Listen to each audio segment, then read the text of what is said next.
और महाराष्ट्र में आज से विधानसभा का बजट सत्र शुरू होने जा रहा है। राज्य के इतिहास में पहली दफा ऐसा होगा जब विधानसभा और विधान परिषद दोनों में नेता प्रतिपक्ष नहीं होगा। दरअसल यह स्थिति मौजूदा पॉलिटिकल मैथमेटिक्स के कारण बनी है।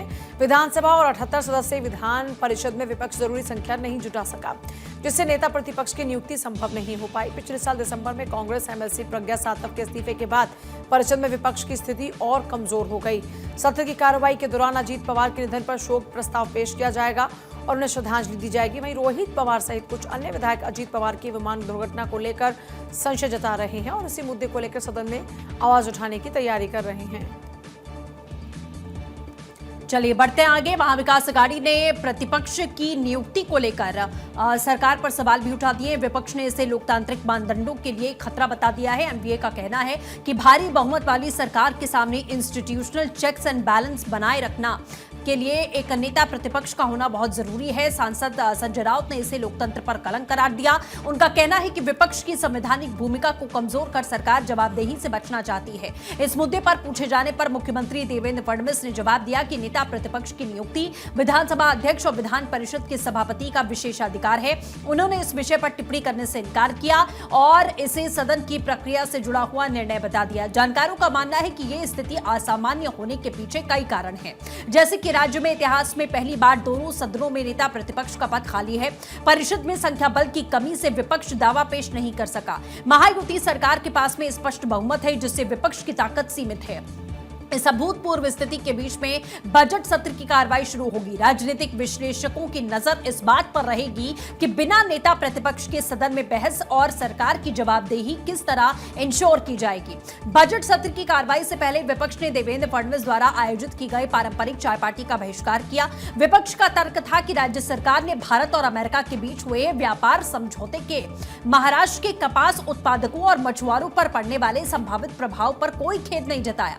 तो वहीं सीएम फडणवीस ने विपक्ष की एकजुटता को लेकर सवाल खड़े कर दिए। एमवीए सहयोगियों की एकता पर सवाल उठाते हुए उन्होंने कहा कि एनसीपी के नेता दिन में पहले आयोजित विपक्षी बैठक में शामिल नहीं हुए थे।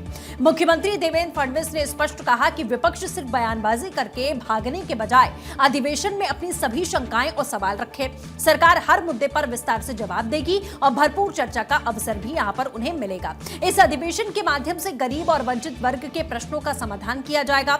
महाराष्ट्र में देश के सबसे अधिक दिन तक अधिवेशन चलता है। अजीत पवार ने इस बजट की अच्छी तैयारी की थी, लेकिन दुर्भाग्य से वो अब हमारे बीच नहीं है। फडणवीस ने यह भी कहा कि किसी भी मुख्यमंत्री को जिस व्यक्ति को निश्चिंत होकर वित्त विभाग सौंपा जा सके, ऐसे व्यक्तित्व थे अजीत दादा। वो आर्थिक अनुशासन का सख्ती से पालन करते थे। यदि कोई प्रस्ताव आर्थिक ढांचे में नहीं बैठता था तो स्पष्ट मना करते, लेकिन जहां जरूरी होता वो रास्ता निकालते। सुनेत्रा पवार पहली बार अधिवेशन का सामना कर रही हैं। उनके अनुभव के आधार पर विश्वास है कि वो मजबूती से इसे जरूर संभालेंगी। सुनेत्रा पवार की ओर से भी कहा गया। सुनेत्रा पवार ने कहा कि ये महायुति सरकार का दूसरा बजट सत्र है। जनता ने हमें सत्ता सौंपी, हम उनके विश्वास पर खरे उतरेंगे। दिवंगत अजीत दादा ने 11 बार बजट पेश किया था। उन्होंने विकास के मामलों में कभी समझौता नहीं किया।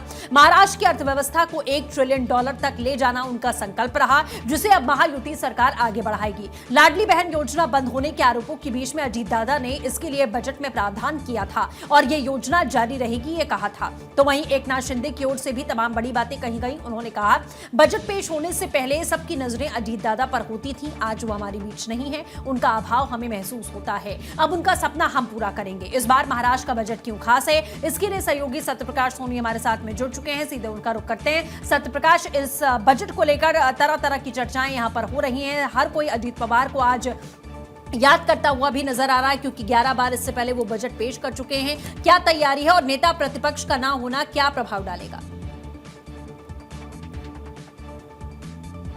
अजीत पवार जिस तरह का वित्तीय विभाग का अनुभव रखते थे, अब वो हमारे बीच नहीं रहे। तो ऐसे में मुख्यमंत्री देवेंद्र फडणवीस बजट सत्र के दौरान 6 मार्च को बजट पेश करेंगे। मुख्यमंत्री जी ने कल ही कह दिया था कि चूंकि यह जिम्मेदारी मेरे ऊपर है और अजीत दादा पवार का जो सपना था, उस सपने के आधार पर वह बजट पेश करेंगे। जो भी उम्मीदें उन्होंने लगाई थी, उन उम्मीदों पर खरा उतरने का पूरा प्रयास किया जाएगा। लेकिन इतिहास में यह पहली बार होगा जब दोनों सदनों में नेता प्रतिपक्ष नहीं है। इस पर भी विरोधी पक्ष नेता ने पूरी तरह से सरकार को घेरने की कोशिश किया, सरकार पर आरोप भी लगाए। और बताया कि ये संविधान के लिए एक बड़ा कलंक है कि इस तरह की बातें जो है सरकार ने संज्ञान में नहीं लिया।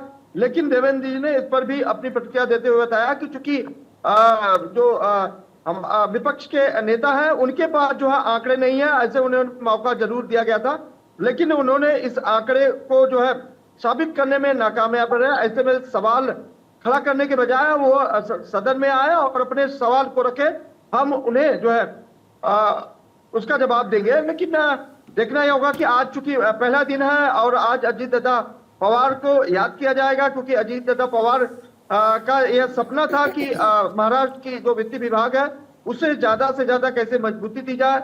लाडली बहन योजना को गति देने वाले अजीत दादा पवार दुनिया में नहीं रहे, लेकिन लाडली बहना योजना को आगे कैसे बढ़ाया जाएगा इस पर भी विचार किया जाएगा। खासकर कृषि प्रेमी अजीत दादा पवार रहे हैं और कृषि को लेकर जिस तरह से सरकार की मंशा है कि किसानों को कैसे आर्थिक तौर पर मजबूत किया जाए और अत्याधुनिक सुविधाओं के साथ जो है महाराष्ट्र की खेती की जाए, एआई सिस्टम के तहत महाराष्ट्र की खेती किया जाए, इन तमाम मुद्दों को लेकर सरकार मैदान में उतरने वाली है। बिल्कुल ठीक है सत्यप्रकाश, आप नजर बनाए रखिएगा इस बजट पर और हम आपसे चर्चा करेंगे। फिलहाल बहुत शुक्रिया।